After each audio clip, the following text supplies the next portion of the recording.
Hello family, welcome back to my channel. আজকে আমি রান্না করছি চাটনি।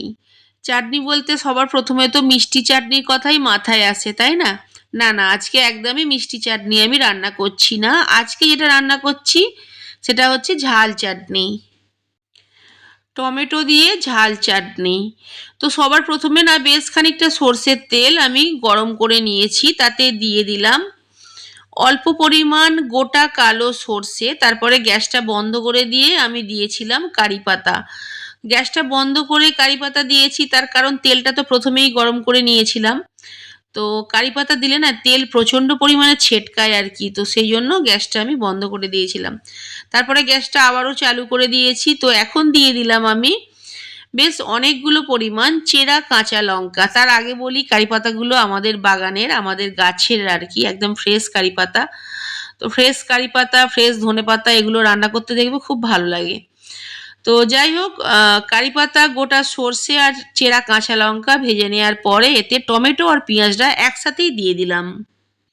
এখানে না দুটো বড় সাইজের পেঁয়াজ আমি ছোট করে কুচিয়ে দিয়েছি, তার কারণ চাটনিতে না পেঁয়াজটা যাতে খুব ভালোভাবে গলে মিশে যায়, সেই জন্য ছোট করে কুচিয়ে দিতে হবে।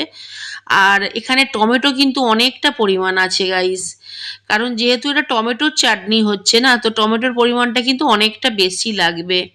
তো টমেটোটা এখানে আমি রিং করে কেটে দিয়েছি, তোমরা যেমন করে খুশি কাটতে পারো, তার কারণ লাস্ট পর্যন্ত কিন্তু টমেটোটা চাটনিতে পুরো একদম মিশে যাবে গলে। তো সেই জন্য যেমন করে খুশি কাটতে পারো। আর কড়াইশুঁটি দিয়ে দিলাম আমি, অনেকটা পরিমাণ কড়াইশুঁটি দিলাম, পরিমাণ মতো নুন দিয়ে দিলাম। কড়াইশুঁটিটা আমি টমেটো পেঁয়াজের সাথে কেন দিলাম গাইস, যাতে কড়াইশুঁটিটা খুব ভালোভাবে আর কি সেদ্ধ হয়ে যায়। তার কারণ কড়াইশুঁটি সেদ্ধ হতে একটু সময় লাগে, তো সেই জন্য একটু আগে থেকে দিয়ে দিলাম। যাই হোক, যখন খুব ভালোভাবে মজে যাবে, টমেটো পেঁয়াজ খুব ভালোভাবে ভাজা হবে, মজে যাবে, তারপরে কাশ্মীরি লঙ্কা গুঁড়ো দিয়েছি অল্প পরিমাণ, ঝাল লঙ্কা গুঁড়ো দিয়েছি অল্প পরিমাণ, হলুদ গুঁড়ো দিলাম, তারপরে দিলাম ধনে গুঁড়ো আর একটু আমচুর পাউডার দিয়েছি। এখন দিলাম আদা রসুন বাটা, অল্প পরিমাণ আদা রসুন বাটা, ক্যাপসিকামটাও দিয়ে দিলাম। খুব ভালো করে এইবারে আমি গ্যাসটা স্লো রেখে কিন্তু এটা কষবো। এটা যত কষবো এর নিজস্ব একটা গন্ধ বেরিয়ে আসবে চাটনির, আর আস্তে আস্তে না তেল ছেড়ে দেবে ওপর দিকে। এখন খুব সামান্য পরিমাণ, মানে 2-4টে পরিমাণ চিনির দানা দিলাম আর কি।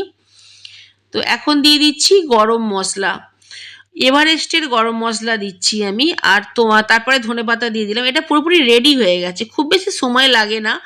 গ্যাসটা কিন্তু স্লো করে লাস্টের দিকটা কষাতে হবে, তাহলে না খুব ভালো মশলাটা না মজবে, মানে চাটনিটা না খুব সুন্দরভাবে মজে যাবে। আর চিনিটা কিন্তু খুব বেশি দেবে না, 2-4টে পরিমাণ দেবে। আর একটা জিনিস তোমাদের বলে রাখি গাইস, আমি যেমন এখানে এভারেস্টের গরম মশলা দিলাম আর কি, তোমরা তোমাদের বাড়িতে তোমাদের হাতে বানানো হোক, দোকান থেকে কেনা হোক, যে কোনো পছন্দের যে গরম মশলা সেটা অ্যাড করতে পারো। তাহলে কি হবে গাইস, তোমাদের নিজস্ব যে মানে ফ্লেভারটা তোমরা পাবে, তোমাদের পছন্দের ফ্লেভার পাবে। দেখো এখন তো আর আগেকার মতো তো সেই ছোট এলাচ দারচিনি লবঙ্গ দিয়ে গুঁড়িয়ে নিলাম সেই গরম মশলা তো হয় না। এখন সবাই যে যার নিজের পছন্দের মানে গরম মশলা সবার রান্নাঘরে রাখে। তো সেই হিসাবে বলছি, তোমাদের যে কোনো পছন্দের গরম মশলা তোমরা কিন্তু অ্যাড করতে পারো, ঠিক আছে? এটা খুব ভালোভাবে রেডি হয়ে গেছে, গ্যাস বন্ধ করে দিয়েছি, তারপরে নামিয়ে নিয়েছি। এটা গরম ভাতে আজকে জুন খেয়ে বলবে কীরকম হয়েছে। তার আগে বলি গাইস, এটা না গরম ভাতেও যেমন ভালো লাগে, সেই রকম এটা না রুটি বা পরোটার সাথেও কিন্তু খুব ভালো লাগে গো। ট্রাই করো, আর কিচ্ছু লাগবে না, মানে এই চাটনি যদি বানিয়ে নেওয়া যায় আর কিচ্ছু লাগবে না। আর এটা কিন্তু খেতে খুব ভালো লাগে, মুখ ছেড়ে দেয় আর কি। মানে হয় না মাঝে মাঝে দেখবে খাবারে একটু অরুচি চলে আসে, সেই একঘেয়ে ভাত ডাল তরকারি, তখন একটু মানে টেস্ট পাল্টানোর জন্য কিন্তু এরকম চাটনি খুব ভালো। এই চাটনিটা না বেশি করে তৈরি করে নেবে, তারপরে এটাকে একটা বক্সে করে নর্মাল ফ্রিজে রেখে দেবে। 4-5 দিন আরামসে এটা থেকে যাবে। আর যখনই খাবার হবে আর কি, মানে রুটি পরোটা ভাত যখন খাবে, অল্প অল্প করে বের করে নিয়ে খেও, খুব ভালো লাগবে। আজকে জুনকে একটু বিরক্তই করে ফেলেছি, কারণ ভিডিও ভালো আসছিল না, তো সেই জন্য ওকে একবার এদিকে বসাচ্ছিলাম, ওদিকে একবার বলি দাঁড়া দেখি কীরকম আসে। এই করতে করতে একটু বিরক্তই হয়েছে ও। যাই হোক, আজকের মতো বাই, চলে আসবো নতুন রেসিপি নিয়ে। Thanks for watching.